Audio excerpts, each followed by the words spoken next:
Snell 2204, your pageant vlogger host. Subscribe! Magandang araw Pilipinas and good day pageant lovers. Ngayon ay pag-usapan natin ang isa sa pinakaabangan at pinakaprestihiyosong kompetisyon sa buong mundo, the Mr. International 2025 na matagumpay na ginanap sa Thailand. At syempre, isang malakas na palakpakan dahil ang ating pambato na si Mr. Philippines Kirk Bondad ay itinanghal bilang grand winner, Mr. International 2025. Isang napakalaking karangalan na naman para sa ating bansa at talagang pinatunayan niya na world class ang galing ng mga Pilipino.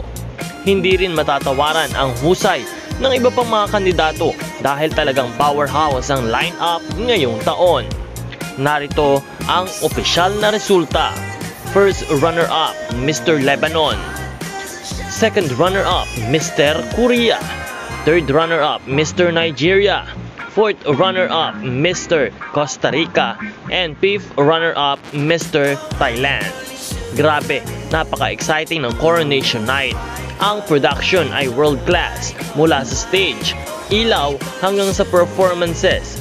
Talagang hindi nagpahuli ang Thailand sa pagiging host ng isa sa pinakamalaking male pageant sa buong mundo.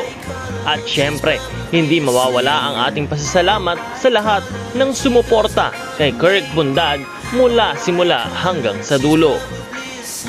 Dahil sa kanyang confidence, charm at determinasyon ay naiuwi na naman niya ang corona para sa ating bansa.